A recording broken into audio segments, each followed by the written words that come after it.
श्री गणेशाय नमः। श्रीहरि संक्षिप्त ब्रह्मपुराण। त्वमेव माता च पिता त्वमेव त्वमेव बन्धुश्च सखा त्वमेव त्वमेव विद्या द्रविणं त्वमेव त्वमेव सर्वं मम देव देव त्वमेव सर्वं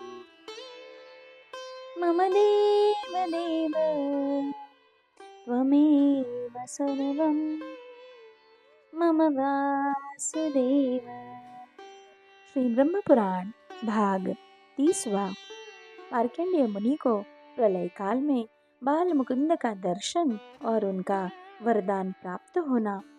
ब्रह्मा जी कहते हैं, मुनिवरों, कल्प के अंत में जब महासंहार आरंभ हुआ, चंद्रमा, सूर्य और वायु का नाश हो गया, स्थावर जंगम समस्त प्राणी नष्ट होने लगे, उस समय की बात बतलाता हूँ।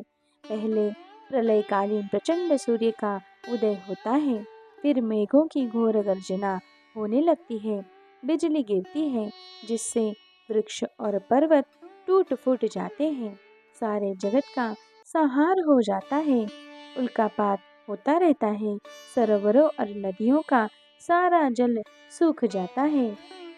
फिर वायु का सहारा पाकर संवर्तक नामक अग्नि समस्त विश्व में फैल जाती है। ऊपर से 12 सूर्य तपने लगते हैं। वह आग पृथ्वी को भेद कर रसातल में भी पहुंच जाती है और देवता, दानव तथा यक्षों को अत्यंत भय देने लगती है। पृथ्वी पर जो कुछ रहता है वह सब जलाकर नागलोकों को भी दग्ध करती रहती है और फिर क्रमशः नीचे के समस्त लोकों को तत्काल नष्ट कर देती है। 20 लाख योजन तक फैली हुई वायु और संवर्तक अग्नि देवता, असुर, गंधर्व, यक्ष, नाग और राक्षस सबको भस्म कर डालती है। ऐसे घोर महाप्रलय के समय परम धर्मात्मा मार्कंडेय मुनि अकेले ध्यानस्थ होकर बैठे थे। प्रलय काल की लपटें उनके पास भी पहुंची। उनके कंठ, तालु और ओठ सूख गए। उस महाभयानक अग्नि को देखकर वे भय से विहल हो उठे और कोई रक्षक न पा सकने के कारण इधर उधर भागने लगे। उन्हें कहीं भी शांति नहीं मिली।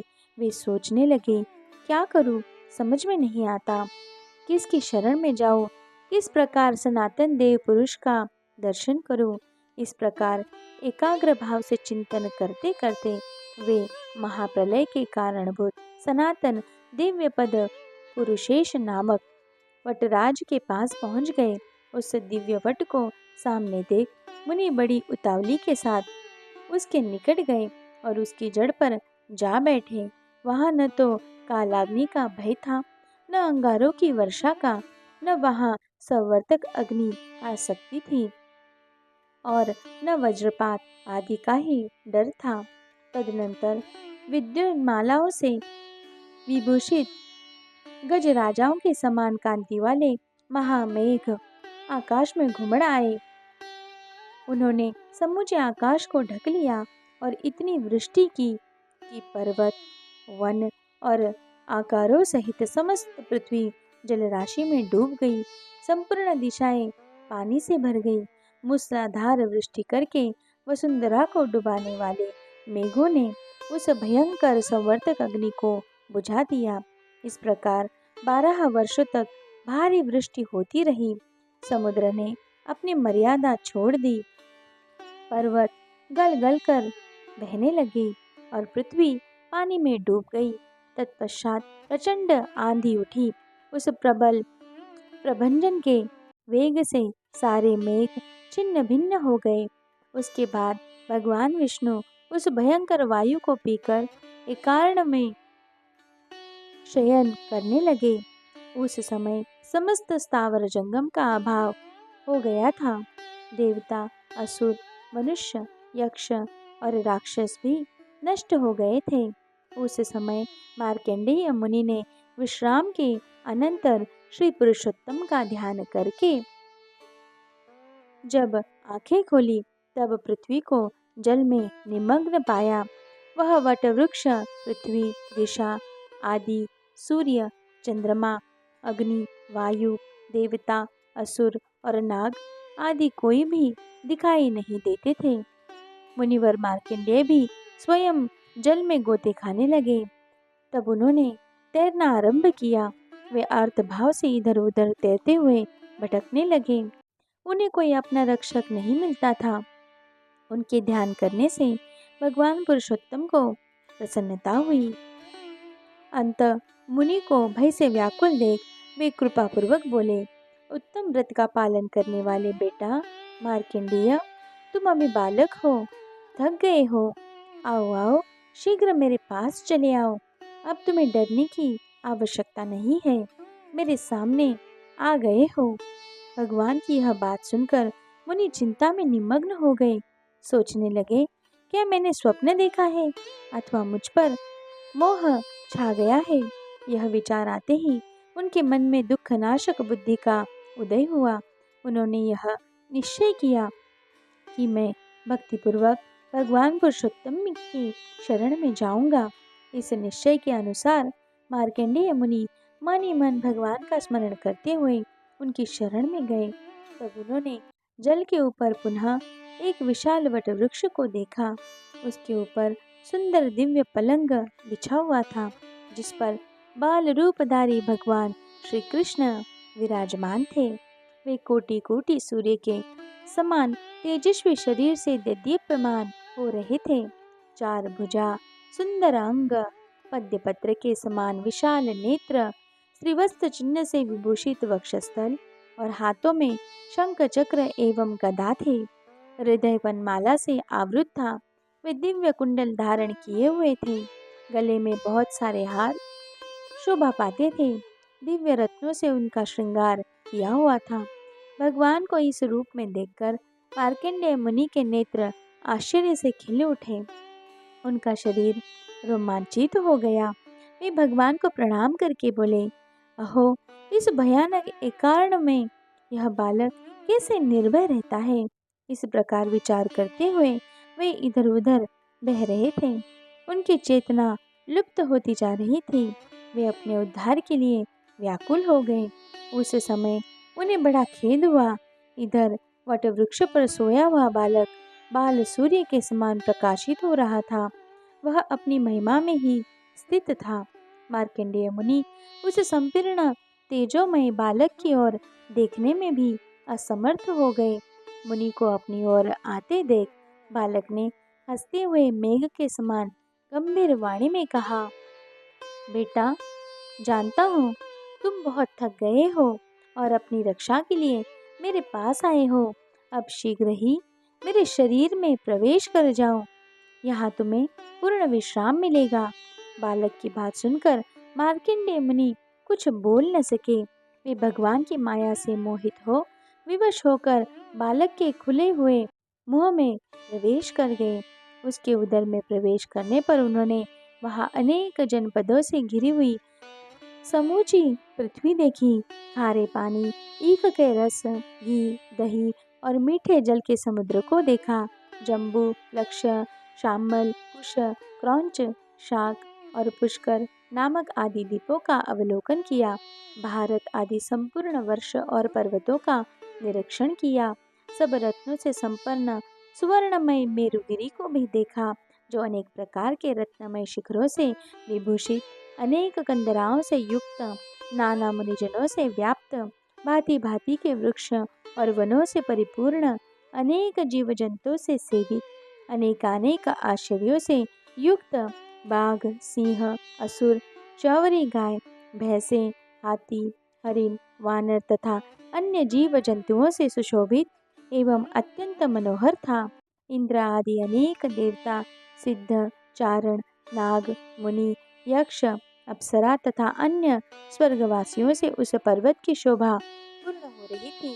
इस प्रकार शोभामय सुमेरु पर्वत को देखते हुए वे बालक के उदर में भ्रमण करने लगे। उन्होंने क्रमशः हिमवान हेमकूट, निषद, गंधमादन, श्वेत, दुर्धर, नील, कैलाश, मंदरगिरी, महेंद्र, मलय, विंध्य, पारियात्र, अर्बुद, सह्य, शुक्तिमान तथा मैनाक आदि बहुत से पर्वतों को देखा। उन्होंने इस लोक में जितने भी चराचर भूत देखे थे वे सब उन्हें भगवान की कुक्षी में दृष्टिगोचर हुए, अथवा कुछ कहने की क्या आवश्यकता है। ब्रह्मा से लेकर कीट पर्यंत संपूर्ण स्थावर जंगम जगत, भूवरलोक, भुवरलोक, स्वलोक, महारलोक, जनलोक, तपलोक, सत्यलोक, अतल, वितल, सुतल, पाताल, रसातल और महातल रूप ब्रह्मांड को उन्होंने बाल रूपधारी भगवान के उदर में देखा। उस समय मार्कंडेय जी सर्वत्र बेरोक टोक गति थी। भगवान की कृपा से उनकी स्मरण शक्ति का लोप नहीं होता था। वे भगवान के उदर में संपूर्ण जगत का अवलोकन करते हुए घूमते फिरे, किंतु उनके शरीर का कहीं अंत नहीं मिला। तब वे वरदायक देवता श्री हरि के शरण में गए। इसी समय सहसा वे वायु के वेग से खींचकर भगवान के खुले हुए मुख से बाहर निकल आए। बाहर निकलने पर उन्हें पुनः मनुष्य से शून्य सारी पृथ्वी एकार्णवर के जल में निमग्न दिखाई दी। साथ ही वट वृक्ष की शाखा पर पलंग के ऊपर विराजमान शिशु रूपधारी भगवान का भी दर्शन हुआ, जो संपूर्ण जगत को अपने उदर में लेकर विराजमान थे। उनका वक्षस्थल श्रीवत्स चिन्ह से सुशोभित, नेत्र पद्य पत्र के समान विशाल और श्रीअंग पीतांबर से आच्छादित था। उनकी 4 भुजाएं शोभा पा रही थी। भगवान ने देखा मार्कंडेय मुनि मुख से निकलकर जल में तैरते हुए अचेत से हो रहे हैं। तब उन्होंने हंसकर कहा, बेटा, क्या तुमने मेरे उदर में रहकर विश्राम कर लिया? वहां घूमते समय तुमने क्या क्या आश्चर्य देखा? मुनि श्रेष्ठ, एक तो तुम मेरे भक्त, दूसरे थके मादे और तीसरे मेरे शरणागत हो। अतः तुम्हारा उपकार करने के लिए मैं तुमसे बातचीत करता हूँ। इधर मेरी ओर देखो तो सही। भगवान का यह वचन सुनकर मार्कंडेय मुनि का रोम रोम हर्ष से खिल उठा।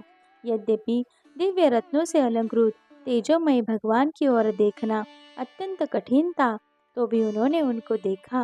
भगवान की कृपा से उन्हें क्षण भर में नूतन, प्रसन्न एवं निर्मल दृष्टि प्राप्त हो गई। तब मार्कंडेय जी ने भगवान के देव वंदित चरणों को, जिनकी उंगलियां और तलवे लाल लाल थे, मस्तक झुककर प्रणाम किया। हर्ष से युक्त और विस्मित होकर बारंबार उनकी ओर देखा तथा हाथ जोड़कर हर्षगद उनकी वाणी में उन परमात्मा का स्तवन आरंभ किया। मार्कंडेय जी बोले, माया से बाल रूप धारण करने वाले देव देव जगन्नाथ, कमल के समान सुंदर नेत्र वाले सूर्य श्रेष्ठ पुरुषोत्तम, मैं दुखित होकर आपकी शरण में आया हूँ। मेरी रक्षा कीजिए। संवर्तक नामक अग्नि ने मुझे संतप्त कर रखा है। मैं अंगारों की वर्षा से भयभीत हो रहा हूँ। मेरा उद्धार कीजिए। देवेश पुरुषोत्तम, मैंने आपके उदर में चराचर जगत का अवलोकन किया है। इससे मुझे बड़ा विस्मय हुआ है। मैं विषादग्रस्त तो हूँ ही, मेरी रक्षा कीजिए। पुरुषोत्तम, इस अवलंब शून्य संसार में आपके सिवा दूसरा कोई सहारा देने वाला नहीं है। मुझ पर प्रसन्न होइए। सूर्य श्रेष्ठ, प्रसन्न होइए। विबुध प्रिय, प्रसन्न होइए। देवताओं के नाथ, प्रसन्न होइए। देवताओं के निवास स्थान, प्रसन्न होइए। जगत के कारणों के भी कारण, सर्वलोकेश्वर, मुझ पर प्रसन्न होइए। सबकी सृष्टि करने वाले देव, प्रसन्न होइए। धरणीधर, मुझ पर प्रसन्न होइए। जल में निवास करने वाले परमेश्वर, मुझ पर प्रसन्न होइए। मधुसूदन, मुझ पर प्रसन्न होइए। कमलाकांत, प्रसन्न होइए। त्रिदशेश्वर, प्रसन्न होइए। कंस और केशी का नाश करने वाले कृष्ण, श्री कृष्ण, प्रसन्न होइए। अरिष्ठासुर का नाश करने वाले गोविंद, प्रसन्न होइए। दैत्यनाशक श्री कृष्ण प्रसन्न होइए। दानवों का अंत करने वाले वासुदेव प्रसन्न होइए। मथुरावासी हरे प्रसन्न होइए। यदुनंदन प्रसन्न होइए। इंद्र के छोटे भाई उपेंद्र प्रसन्न होइए। वरदायक अविनाशी देव प्रसन्न होइए। भगवान आप ही पृथ्वी, आप ही जल, आप ही अग्नि और आप ही वायु है। जगतपते आकाश, मन, अहंकार, बुद्धि, प्रकृति तथा सत्वादि गुण भी आप ही है। आप संपूर्ण विश्व में व्यापक पुरुष है। पुरुष से भी उत्तम पुरुषोत्तम है। प्रभो, आप ही संपूर्ण इंद्रिया और उनके शब्द आदि विषय है। आप ही दिक्पाल, धर्म, वेद, दक्षिणा सहित यज्ञ, इंद्र, शिव, देवता, हविष्य और अग्नि है। वसु, रुद्र, आदित्य और ग्रह भी आपके ही स्वरूप है। और जितनी भी जातियां हैं, जो कुछ भी जीव नामधारी पदार्थ है, वह सब आप ही है। अधिक कहने की क्या आवश्यकता। ब्रह्मा से लेकर तिनके तक जो कुछ भी भूत, भविष्य और वर्तमान चराचर जगत है, वह आप ही है। देव, आपका जो परम स्वरूप है, वह कुटस्थ, अचल एवं ध्रुव है। उसे ब्रह्मा आदि देवता भी नहीं जान पाते। फिर हम जैसी छोटी बुद्धि वाले मनुष्य कैसे उसका तत्व समझ सकते हैं। भगवान, आप शुद्ध स्वभाव, नित्य, प्रकृति से परे, अव्यक्त, शाश्वत, अनंत एवं सर्वव्यापी महेश्वर है। आप ही आकाश स्वरूप, परम शांत, अजन्मा, व्यापक एवं अविनाशी है। इस प्रकार आपके निर्गुण एवं निरंजन माया रहित शुद्ध रूप की स्तुति कौन कर सकता है। देव, अविनाशी देव देवेश्वर, मैंने जो विकल एवं अल्प ज्ञान होने के कारण आपके स्तवन की दृष्टता की है, उसे आप क्षमा करने की कृपा करें। मार्कंडेय जी के इस प्रकार स्तुति करने पर भगवान बहुत प्रसन्न हुए और मेघ के समान गंभीर वाणी में बोले, मुनिश्रेष्ठ, तुम्हारे मन में जो अभिलाषा हो उसे कहो। ब्रह्मर्षि, तुम मुझसे जो कुछ चाहोगे वह सब तुम्हें दूंगा। मार्कंडेय जी बोले, देव, मैं आपको और आपकी माया को जानना चाहता हूँ। देवेश, आपकी कृपा से मेरी स्मरण शक्ति लुप्त नहीं हुई। पुंडरीकाक्ष, आप अव्यय है। मैं आपके तत्व को समझना चाहता हूँ। इस संपूर्ण जगत को पीकर आप साक्षात परमेश्वर यहाँ बालक रूप से क्यों रहते हैं? ये सब बातें बताने की कृपा करें। मुनि के इस प्रकार पूछने पर परम कांतिमान देवादिदेव श्री हरि ने उन्हें सांत्वना देते हुए कहा, ब्राह्मण, देवता भी मुझे ठीक ठीक नहीं जानते, किंतु तुम पर प्रेम होने के कारण मैं अपना रहस्य बतलाऊंगा कि कैसे इस जगत की सृष्टि करता हूँ। ब्रह्मर्षि, तुम पितृभक्त हो और मेरी शरण में आए हो, इसीलिए तुम्हें मेरे स्वरूप का प्रत्यक्ष दर्शन हुआ है। तुम्हारा ब्रह्मचार्य महान है। पूर्व काल में मैंने जल को नारा नाम दिया था। उस नारा में मेरा सदा अयन यानी निवास रहता है, इसीलिए मैं नारायण कहलाता हूँ। द्विजोत्तम, मैं नारायण ही सबकी उत्पत्ति का कारण, सनातन, अविनाशी, संपूर्ण भूतों का सृष्टा और संहर्ता हूँ। मैं ही विष्णु, मैं ही ब्रह्मा और मैं ही देवराज इंद्र हूँ। यक्षराज, कुबेर और प्रेतराज यम भी मैं ही हूँ। मैं ही शिव, चंद्रमा, प्रजापति, कश्यप, दाता, विधाता और यज्ञ हूँ। अग्नि मेरा मुख, पृथ्वी चरण, चंद्रमा और सूर्य नेत्र, द्युलोक मस्तक, आकाश और दिशाएं कान तथा जल श्वेद है। दिशाओं सहित आकाश मेरा शरीर और वायु मेरे मन में स्थित है। मैंने पर्याप्त दक्षिणा वाले अनेक यज्ञों का अनुष्ठान किया है। पृथ्वी पर वेद के विद्वान देव यज्ञ में स्थित मुझ विष्णु का ही यजन करते हैं। स्वर्ग की इच्छा रखने वाले मुख्य मुख्य क्षत्रिय और वैश्य भी यज्ञ के द्वारा मेरी आराधना करते हैं। मैं ही शेषनाग होकर चारों ओर के समुद्रों और मेरु पर्वत सहित समस्त पृथ्वी को अकेला ही धारण करता हूँ। पूर्व काल में वाराह रूप धारण करके मैंने ही जल में डूबी हुई इस पृथ्वी का अपनी शक्ति से उद्धार किया था। द्विज श्रेष्ठ, मैं ही बड़वानल होकर समुद्र का जल पीता हूँ और मेघ रूप से उसकी वर्षा करता हूँ। ब्राह्मण मेरा मुख, क्षत्रिय मेरी भुजाएं, वैश्य जांघ और शूद्र चरण है। ऋग्वेद, यजुर्वेद, सामवेद और अथर्ववेद मुझसे ही प्रकट होते हैं और फिर मुझ में ही प्रवेश कर जाते हैं।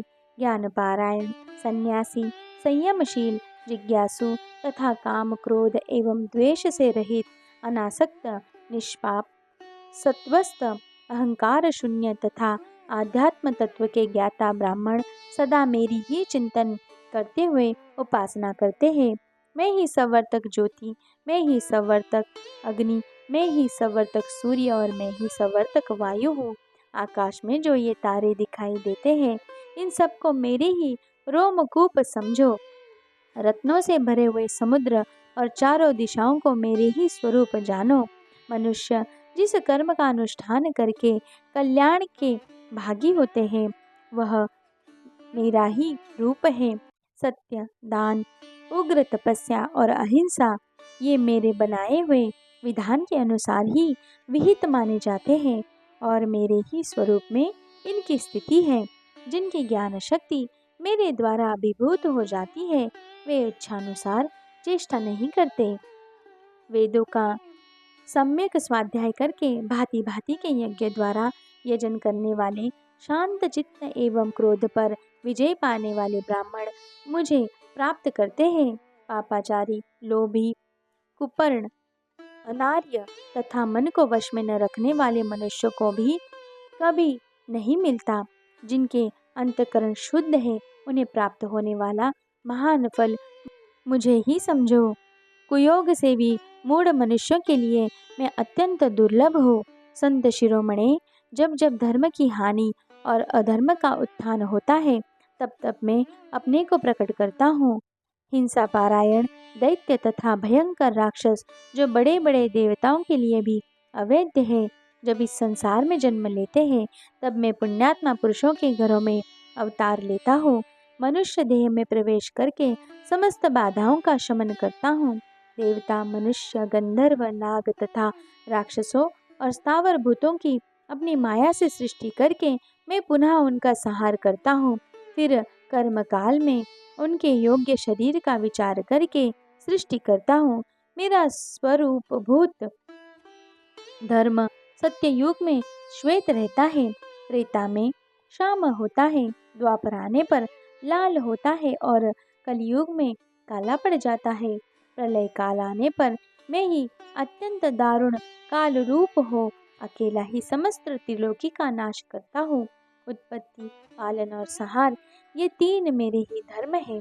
मैं संपूर्ण विश्व का आत्मा और सब लोगों को सुख पहुँचाने वाला हूँ।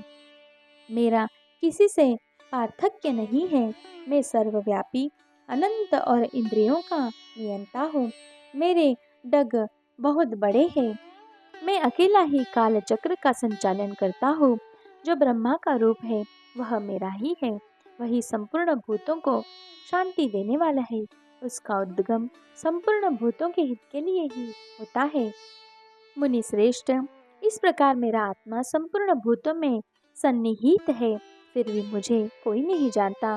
भक्तगण सब लोगों में सर्वथा मेरा पूजन करते हैं। ब्राह्मण, मुझे तुमने जो कुछ भी क्लेश का अनुभव किया है, वह सब तुम्हारे सुख के उदय और कल्याण की प्राप्ति का कारण है। तुमने लोक में स्थावर जंगम रूप जो कुछ भी देखा है, वह सब संपूर्ण भूतों को उत्पन्न करने वाला मेरा आत्मा ही है, जिसे मैंने उस रूप में प्रकट किया है। मैं ही शंख चक्र और गदा धारण करने वाला नारायण हूँ। जब तक 1000 महायुगों का समय नहीं बीत जाता, तब तक संपूर्ण विश्व को मोहित करके यहाँ जल में शयन करता हूँ। मुनि श्रेष्ठ, जब तक ब्रह्मा सोकर उठ नहीं जाते, तब तक मैं हर समय ही शिशु रूप में निवास करता हूँ। विपेंद्र, मुझ ब्रह्मरूपी परमात्मा ने अनेक बार संतुष्ट होकर तुम्हें वरदान दिया है। समस्त चराचर जगत का नाश होकर सब कुछ एकार्ण में मग्न हो जाने पर तुम मेरी ही आज्ञा से यहाँ आ निकले हो। फिर जब मेरे शरीर के भीतर प्रविष्ट हुए तो तब मैंने तुम्हें संपूर्ण जगत का अवलोकन कराया है।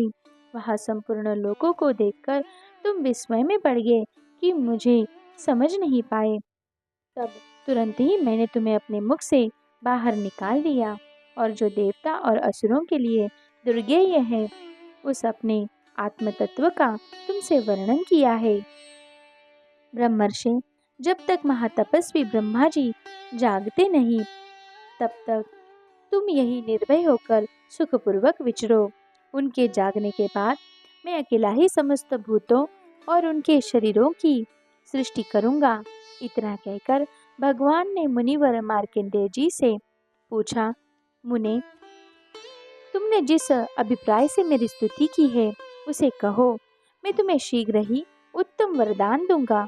भगवान का यह कल्याणमय वचन सुनकर मार्कंडेय मुनि सहसा उनके चरणों में गिर पड़े और इस प्रकार बोले, देवेश, मैंने आपके उत्कृष्ट स्वरूप का दर्शन किया, इससे मेरा सारा मोह दूर हो गया है। नाथ, अब मैं आपकी कृपा से यह चाहता हूँ कि संपूर्ण लोकों के हित, भिन्न भिन्न भावनाओं की पूर्ति तथा शैव और वैष्णवों के विवाद निवारण के लिए मैं इस परम उत्तम पवित्र पुरुषोत्तम तीर्थ में भगवान शिव का बहुत बड़ा मंदिर बनवाऊंगा और उसमें शंकर जी की प्रतिष्ठा करूंगा। इससे संसार के लोग यह जान लेंगे कि विष्णु और शिव एक रूप ही है। यह सुनकर भगवान जगन्नाथ ने पुनः मार्कंडेय मुनि से कहा, ब्राह्मण, तुम मेरी आज्ञा से शीघ्र ही एक मंदिर बनवाओ और उसमें नाना भावों की पूर्ति एवं आराधना के लिए परम कारणभूत भुवनेश्वर लिंग की स्थापना करो। उनके प्रभाव से तुम्हारा भगवान शिव के लोक में अक्षय निवास होगा। शिव की स्थापना करने पर मेरी ही स्थापना होती है। हम दोनों में तनिक भी अंतर नहीं है। जो अज्ञान से मोहित है वह इस बात को नहीं जान पाता कि जो गरुड़ ध्वज है वही वृषभ ध्वज है। अतः ब्राह्मण, तुम अपने नाम से शिवालय बनवाओ और देवादिदेव भगवान से उत्तर की ओर एक सुंदर तीर्थ सरोवर का निर्माण करो। वह तीर्थ मनुष्य लोक में मार्कंडेय हृदय के नाम से विख्यात होगा। उसमें स्नान करने से सब पापों का नाश हो जाएगा। मार्कंडेय मुनि से यो कहकर सर्वव्यापी जनार्दन वही अंतर्धान हो गए। बोलो भक्तवत्सल भगवान की जय।